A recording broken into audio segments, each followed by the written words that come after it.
Bonjour à tous et bienvenue dans cette traduction française du guide d'Hector sur M12S phase 2, version stratégie européenne. Si vous voulez stratégie américaine, je vous conseille plutôt le guide d'Hector qui est en anglais sur sa chaîne. Le boss de cette seconde phase est de nouveau le Lindworm. Le combat commence avec un Red White qui fait particulièrement mal, Enfer Arcadien. Le boss utilise ensuite réplication pour faire apparaître 4 clones, 1 sur chaque cardinal. 2 clones préparent des attaques en cône, soit horizontalement, soit verticalement. Un clone prépare une attaque de ténèbres sur les 2 joueurs les plus proches de lui, et le dernier clone va sauter sur le joueur le plus proche de lui pour une attaque de feu à encaisser en duo. Le truc, c'est qu'il est totalement impossible de savoir quel clone va utiliser quelle attaque. Voici des exemples de possibilités. Les seules infos dont on est sûr, c'est que les clones qui frappent en cône seront opposés et feront tous les deux le même type de cône, donc soit horizontaux, soit verticaux. Les clones qui font des attaques ténèbres et feu seront donc eux aussi opposés. Comme on ne sait pas quel type de clone on aura, de sorte à esquiver toutes les combinaisons possibles. Les joueurs doivent donc se positionner ainsi, et remarquer que chaque joueur est proche de son partenaire de rôle, de sorte à pouvoir survivre à l'attaque de feu à prendre à 2. Restez dans ces positions précises. Parfois vous devrez un tout petit peu légèrement vous décaler pour esquiver une attaque en cône. Ensuite, il faut savoir quel clone a utilisé quelle attaque. Le plus simple à identifier est celui de feu, car c'est celui qui a sauté et qui n'est donc plus en cardinal. Le clone de ténèbres est en face de lui, car les 2 clones sont toujours opposés. Première chose à faire, vous mettre dans le dos du boss car il s'est retourné vers un joueur au hasard et va taper la moitié de l'arène. Et les clones vont ensuite se dédoubler. Chaque clone utilisera la mécanique du clone dont il vient de se dédoubler. Il faudra donc que les bons joueurs prennent les bonnes attaques. C'est l'heure de regarder vos debuffs, si vous ne l'avez pas déjà fait. Si vous avez une vulnérabilité aux ténèbres, il faudra vous faire toucher par un clone de feu, qui fait des stacks à prendre à 2 du coup. Les soigneurs ou ranged prendront un clone, les tanks ou mêlés l'autre. Si vous avez une vulnérabilité au feu, ou bien aucun debuff, vous devrez encaisser les attaques de ténèbres à la place. Vous savez désormais quel clone suivre. Choisissez-en un parmi les 2 et regardez-le bien car tous les clones vont se mettre à sauter. C'est parfois compliqué de les suivre du regard, mais par contre les clones seront toujours alignés dans ces positions relatives. C'est-à-dire qu'une ligne diagonale de clones alternera feu-ténèbres, et l'autre ligne sera celle des clones qui envoient des cônes. Les gens doivent aller proche de leur ad, les soigneurs et ranged iront sur l'ad le plus éloigné du boss, et les mêlés tanks sur leur ad le plus proche du boss.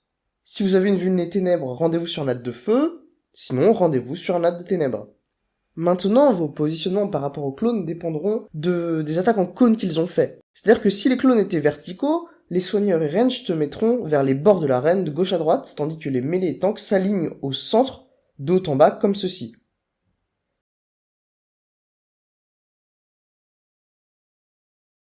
Si les attaques avaient été horizontales, étant donné la forme des AOE, les soigneurs et ranged iront en haut et en bas, et les tanks et mêlés se positionneront comme ça, de gauche à droite.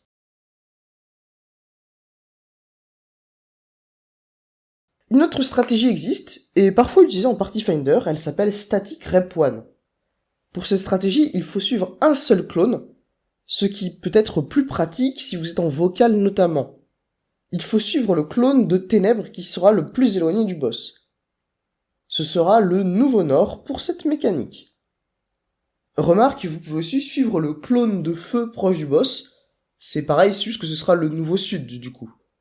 À partir de ce Nouveau Nord, les soigneurs ou ranged sans vulné ténèbres iront au centre des carreaux ici.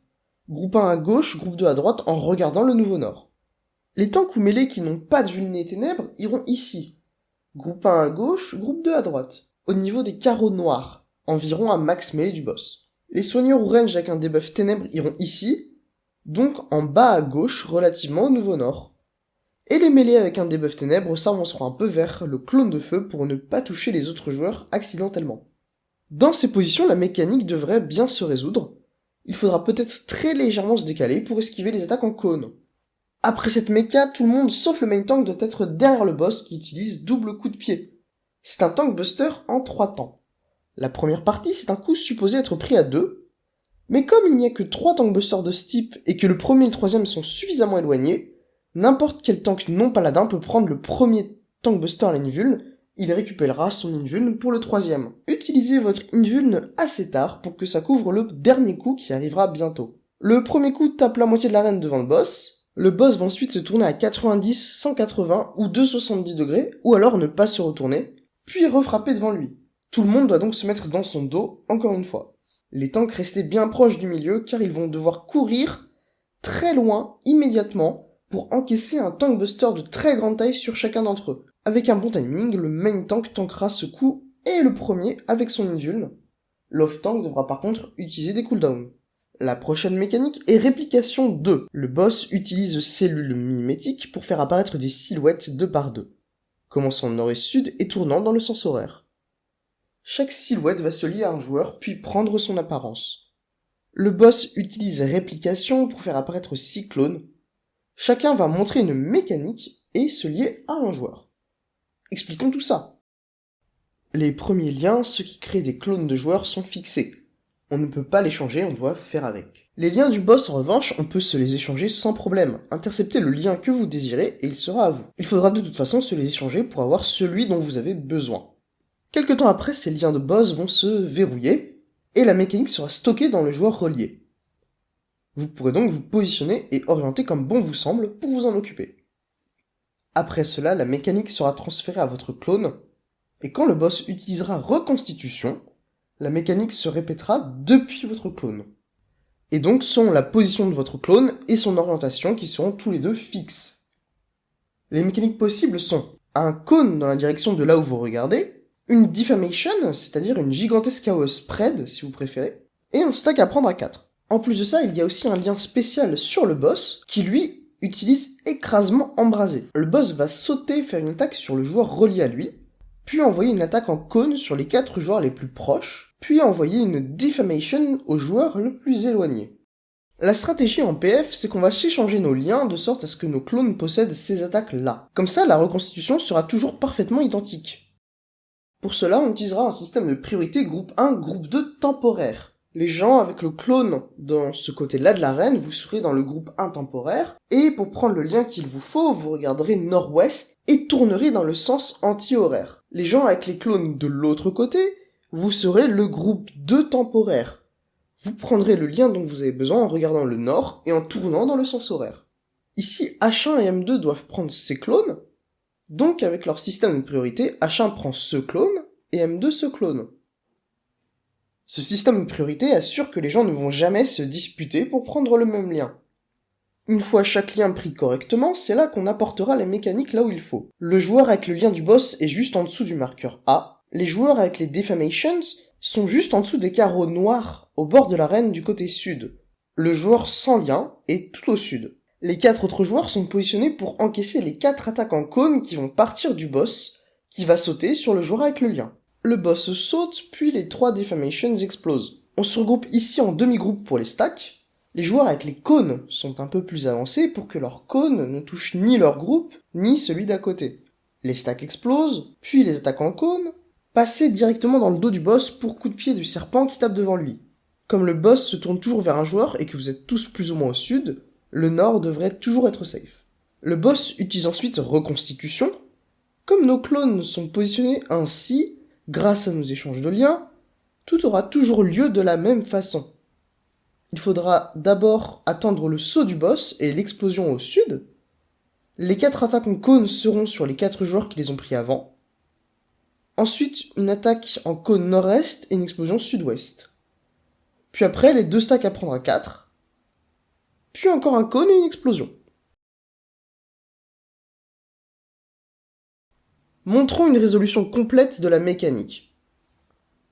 Le boss fait apparaître les silhouettes. Chacune se relie à un joueur. On se rapproche de la silhouette liée pour mieux s'y retrouver. Les clones de joueurs apparaissent et vous savez déjà quoi faire. Vous savez quel sera votre groupe temporaire, quel type de lien vous devrez prendre, et quel système de priorité vous allez utiliser pour le prendre. Le boss utilise Replication pour créer ses clones à liens. Ne vous occupez pas des liens en bazar au début. Trouvez votre clone et prenez le bon lien. Si vous avez du mal à prendre le lien, tournez un peu autour du clone, agitez-vous et ça devrait le faire. Le joueur au sud qui ne doit pas prendre de clone, faites attention à ne pas en prendre un accidentellement. Les liens se verrouillent et tout le monde va à sa position. Le boss saute et envoie 4 cônes. Les 3 Defamations explosent. On encaisse les stacks en groupe temporaire avec les cônes devant. Les cônes partent. On esquive le coup de pied du boss. Et le boss utilise reconstitution et on se positionne ainsi, en anticipation de ce qui va avoir lieu. Hector remet les mécaniques des joueurs sur leur tête, histoire de vous rappeler qui avait quelle mécanique. Les cônes et stacks sont au nord pour s'occuper des cônes qui vont arriver avec le saut du boss. Les autres joueurs doivent s'occuper d'un dernier truc. Le boss va utiliser Rage d'Outre-Monde proche ou Rage d'Outre-Monde éloigné. Proche, c'est donc 2 attaques à prendre en duo, sur les 2 joueurs les plus proches. Les joueurs Defamation iront sur le bord de l'hitbox du boss avec leur partenaire un peu derrière. Éloigné, c'est que ce sera sur les 2 joueurs les plus éloignés. Et donc, les Defamations iront ici, au sommet des carreaux noirs, avec leur partenaire pas très loin pour partager l'attaque. La rage d'Outre-Monde aura lieu en même temps que le saut du boss, les 4 cônes. Ensuite, on se sépare en 2 groupes. Les joueurs distance à gauche, les joueurs mêlés à droite, pour que tout le monde puisse taper pendant que le boss suit le main tank. Une défame et une attaque en cône auront lieu, on court rapidement est et ouest pour encaisser les stacks, et pour finir, le groupe des mêlés doit remonter pour esquiver les dernières attaques. Les distances, pas besoin de bouger. La mécanique suivante est cellule mutante, aussi appelée candies. Tout le monde obtient un debuff alpha ou bêta. Le boss utilise sphère de mana faisant apparaître des trous noirs et des bonbons à côté d'eux. Un debuff alpha signifie que vous ne devez pas prendre de dégâts tant que vous avez ce debuff. Un debuff bêta signifie que vous devez prendre des dégâts au moins une fois durant la durée de ce debuff pour ne pas subir un damage down et des dégâts. Chaque bonbon va attaquer de façon logique par rapport à sa forme. Violet et orange sont des cônes sur les côtés, le vert est un donut et le bleu est un out. Les bonbons sont toujours dans ces positions relatives. Vert et orange en diagonale, violet et bleu en diagonale. Quand le trou noir absorbe des bonbons 2 par 2, il stocke les mécaniques 2 par 2. Dans notre cas, il relâche donc d'abord vert et orange, puis violet et bleu. Si le trou noir absorbe les 4 bonbons en même temps, il relâchera tout en même temps, et ce sera la mort assurée. On doit donc ralentir les paires de bonbons. Pour cela, on enverra les joueurs bêta s'en occuper. Le tank prendra un bonbon au nord avec de la mythique, les 3 autres joueurs bêta un bonbon au sud. En touchant les bonbons, on les ralentira.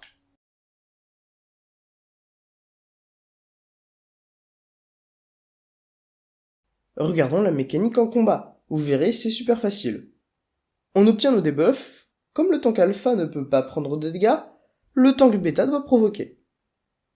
Le boss fait apparaître des trous noirs et les bonbons.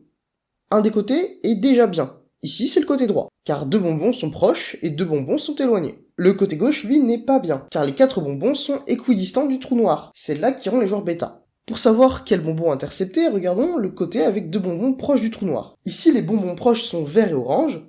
Ce sont eux que l'on va intercepter de l'autre côté dans ce cas. Positionnez-vous sur le chemin du bonbon pour vous faire toucher environ 3 secondes avant l'expiration de votre debuff. Attention à ne surtout pas toucher l'autre bonbon en revenant au milieu. Pendant ce temps, vos debuffs s'inversent. Donc le nouveau tank bêta doit provoquer le boss. Une seule chose à avoir en tête maintenant, quel était le trou noir avec le donut qui est rentré dedans en premier? C'était ça l'ordre d'entrée des bonbons, à droite et à gauche. Comme le trou noir de droite avait le donut en premier, on ira sur ce trou noir en haut et en bas pour esquiver l'explosion gauche-droite. Dès que l'animation a lieu, on part vers l'autre donut, et ce sera la même chose.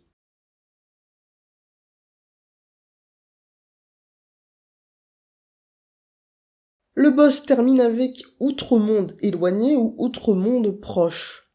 Si c'est éloigné, les joueurs bêta iront encaisser l'attaque en se mettant ensemble loin, près du trou noir par exemple, et les joueurs alpha sous le boss.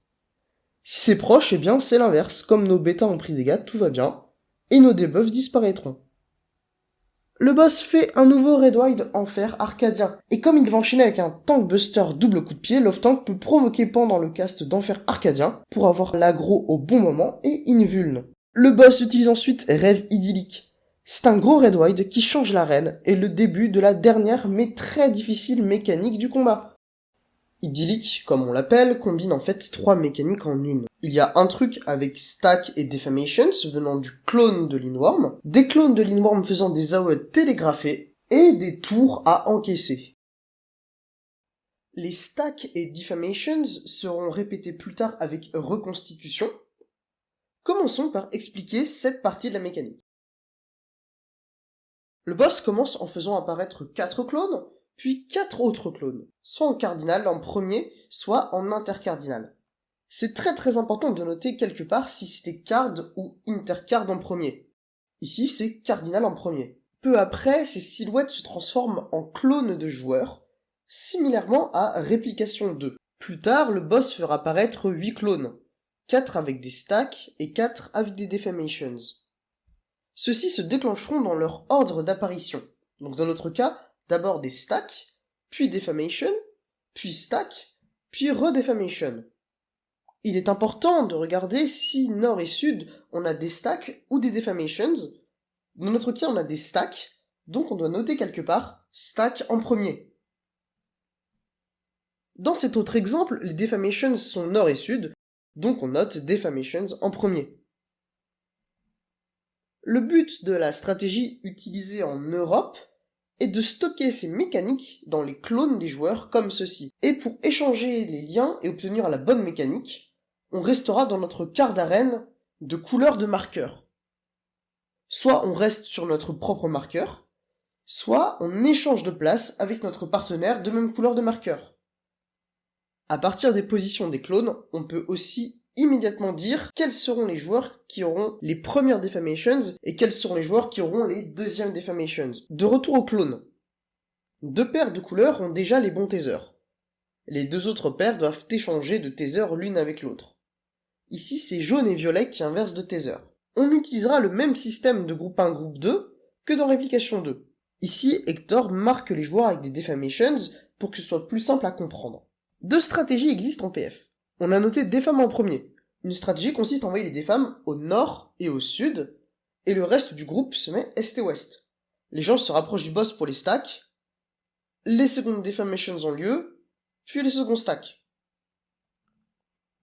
Cette mécanique aura lieu durant le burst de 6 minutes, et demande pas mal de soins, donc ces positions sont pas terribles.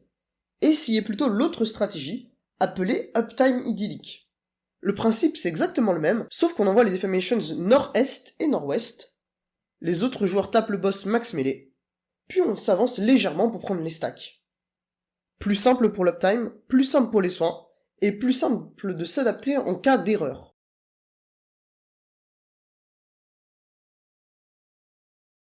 Reconstitution aura lieu plus tard, et comme on a rempli nos clones de mécanique comme ceci, ce sera assez similaire d'un pool à l'autre. Il y a juste 2 configurations possibles. Premier cas, les clones apparus en premier étaient en cardinal, donc on prendra ces stacks est et ouest en premier au marqueur B et D. Attention, ce sont les vrais light parties qui prennent ces stacks.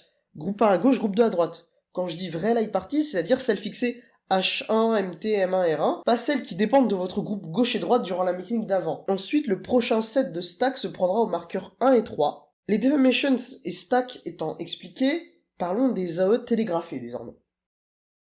3 clones du boss apparaissent, toujours à ces mêmes emplacements. Celui du milieu fait toujours une attaque en cercle autour de lui. Ceux du nord et du sud font des attaques en cône. Un tape sur ses côtés, et l'autre devant et derrière lui. Voici les 2 possibilités. Il faut se souvenir de la configuration dans laquelle on est. On peut donc écrire dans le chat, par exemple, l'AD du nord sera safe sur les côtés. Plus tard, ces clones réapparaîtront et on devra être en position à l'avance pour esquiver leurs attaques. Encore plus tard, on sera sur des plateformes et les clones réapparaîtront de nouveau. Ils ne répètent pas leur télégraphe, mais on devra mémoriser lequel faisait quelle attaque avant. Hector indique ce que chaque clone faisait pour que ce soit plus simple à expliquer. Un portail va s'ouvrir, et l'AD du nord ou celui du sud va sauter dedans. Les 2 derniers sauteront chacun sur une plateforme.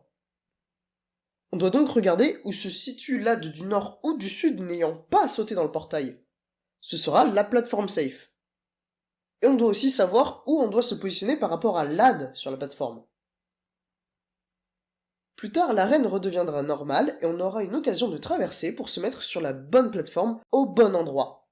À la toute fin d'Idyllic, l'AD du portail réapparaîtra au nord et on devra esquiver son attaque. Petite astuce très intéressante, s'il fallait se mettre proche du boss durant les plateformes, il faudra aussi se mettre sous le boss à la toute fin. Par contre, si durant les plateformes il fallait se mettre loin du boss, il faudra se mettre loin du boss à la toute fin. Maintenant parlons de la mécanique des tours. Ces tours auront lieu sur les plateformes, et on doit se prépositionner de la sorte. Groupe 1, ouest, et groupe 2, est. DPS à droite et support à gauche regardant le boss, et bien entendu les mêlées proches du boss pour l'uptime. 4 météores vont tomber, et on doit savoir ce que chacun fait. Celui de feu signifie qu'il faut arrêter de bouger. Quand la tour se résout, vous aurez un debuff qui vous tuera si vous bougez. Vous pouvez attaquer cependant, mais pas bouger. La patate de roche signifie qu'il faut bouger, car une attaque aura lieu là où était votre tour. C'est une sorte de twister. Le rocher de ténèbres vous demande de viser vers l'extérieur. Un laser aura lieu, depuis le centre de la tour, sur la personne qui la prend. Et ce laser donne un debuff de glas. On veut donc qu'il n'y ait qu'un seul joueur touché par le laser. Le rocher de ténèbres va vous projeter dans les airs. Donc visez de sorte à vous faire projeter sur la plateforme opposée. Attention à ne pas vous prendre la tour de terre de la plateforme d'en face à l'atterrissage. Pour cela, n'hésitez pas à vous grouper avec les autres joueurs d'en face à l'arrivée, ils savent où est la tour de terre. Vous noterez que 2 patates sont tricolores. La partie blanche au-dessus signifie que vous aurez un debuff de lumière, qui fera des dégâts de lumière un peu après. La partie bleue vous donne un debuff de foudre, qui fera que vous enverrez une attaque en cône vers le joueur le plus éloigné ou le plus proche de vous, selon un debuff. On se met dans nos tours, mais le boss utilise Merveille de l'inconnu, ciblant tous les supports ou tous les DPS avec des spreads de lumière. Comme ça donne un debuff de lumière, ces joueurs ne peuvent plus prendre les patates tricolores, sinon ils mourront. Si un joueur a un debuff de lumière dans une tour de lumière, alors il doit échanger de place avec la personne à côté. On se positionne dans nos tours, prêt à les prendre en faisant particulièrement attention aux positions dans le vent ou dans les ténèbres. Après la résolution des tours, il faut immédiatement s'occuper des debuffs. Première chose, les soigneurs doivent enlever les debuffs de glas à l'aide de guérison. Ensuite, tout le monde esquive les mécaniques de tour de terre. Là où sont positionnés M2 et R1, c'est toujours safe normalement. Sinon, en B et D, c'est safe aussi. Les joueurs de feu ne doivent pas bouger, leurs debuffs expirent en même temps que les explosions de terre environ. Ensuite, on se positionne pour les debuffs de foudre, dans ces positions précises. Les seules personnes sur les hitbox du boss sont celles avec le debuff rouge de flèche proche. Les joueurs avec le debuff bleu de flèche éloignée iront max mêlée au nord. Les joueurs qui ont pris la patate de roche iront derrière le joueur du milieu en max mêlée. Les joueurs qui ont pris la patate de feu iront au sud en max mêlée. Voici à quoi ressemble la résolution si la mécanique est effectuée correctement. C'était les mécaniques d'Idyllic. Ce qui rend la mécanique en entière particulièrement compliquée, c'est qu'une partie des mécaniques a lieu dans une dimension, et une autre partie des mécaniques dans l'autre. Et le boss va constamment alterner d'une dimension à l'autre, et voici à quoi ressemble le véritable ordre des mechas. Cet ordre est l'une des meilleures choses que vous pouvez avoir pour apprendre le déroulé de la mecha au complet. Reprenons la mécanique chronologiquement. Le boss utilise Rêve Arcadien, un gros red wide. Pendant ce temps, en bas à droite seront affichées la mécanique actuelle et la mécanique suivante, histoire de mémoriser un peu l'ordre. Le boss utilise cellules mimétiques, les clones apparaissent 4 par 4, on note quelque part que ceux intercardinales sont apparus en premier. On se met chacun devant le clone auquel on est relié, et dès maintenant on peut réfléchir à quelle mécanique on devra prendre entre Stack et Defamations avec les tasers, dans quel demi-groupe on est. On peut aussi marquer les joueurs qui ont des Defamations si besoin. Le boss utilise projection mentale pour nous transporter dans une autre dimension. Des clones de boss apparaissent et montrent leur AOE. On note ce que fait l'Adonor. Ici, l'Adonor tape sur le côté, donc on peut noter que c'est safe devant et derrière lui. On n'a pas besoin d'esquiver ses attaques. Le boss utilise projection mentale pour repartir dans l'autre dimension, et là, on va devoir gérer les tasers échangés pour choper la bonne mécanique. Souvenez-vous, on échange uniquement avec son partenaire de couleur de marqueur. Les clones apparaissent. On regarde ce que les clones nord et sud ont. Ici des stacks. Donc on note stack en premier quelque part. Ici, les joueurs rouges et bleus doivent échanger de place pour prendre le bon taser.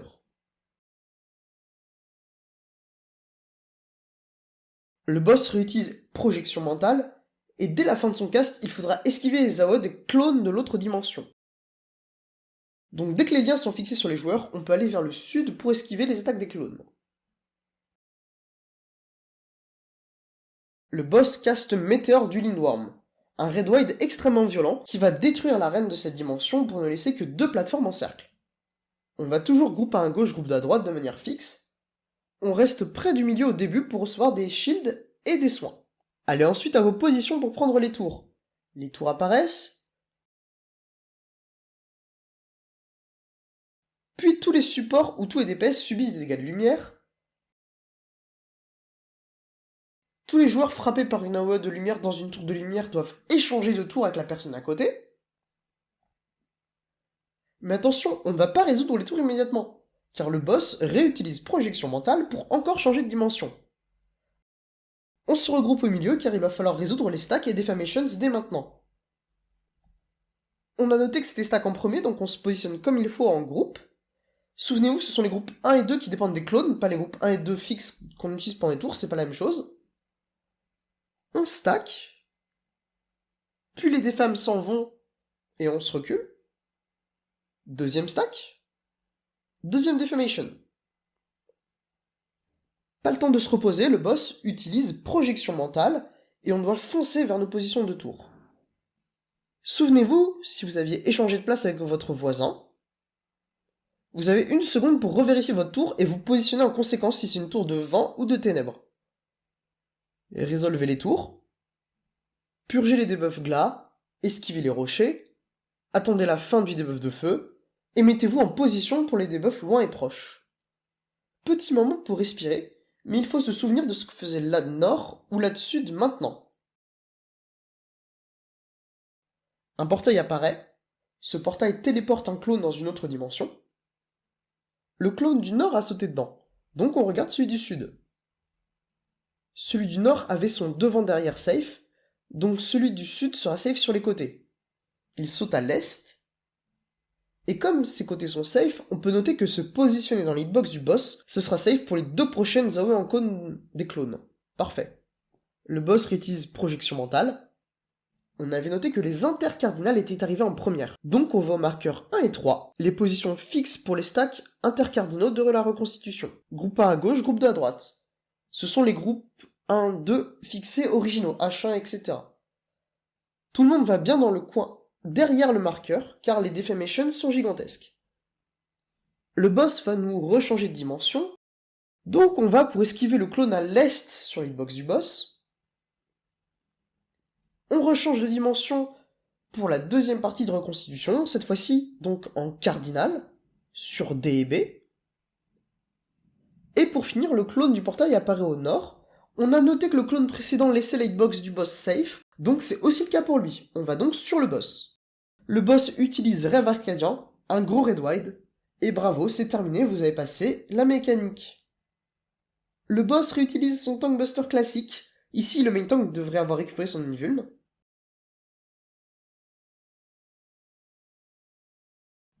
Il fait réapparaître des clones qui utilisent Enfer Arcadien, un gros Red Wide.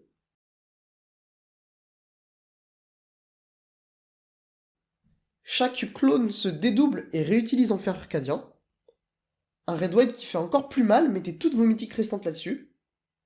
Puis les clones se remultiplient encore et réutilisent Enfer Arcadien. Impossible d'y survivre cette fois-ci, c'est l'Unrage, tuez-le avant la fin du cast. C'était super compliqué à traduire et j'ai eu quelques problèmes de PC donc ça a mis du temps. J'espère que le guide sera quand même utile pour ceux qui n'ont pas encore fait le fight. Merci et à bientôt.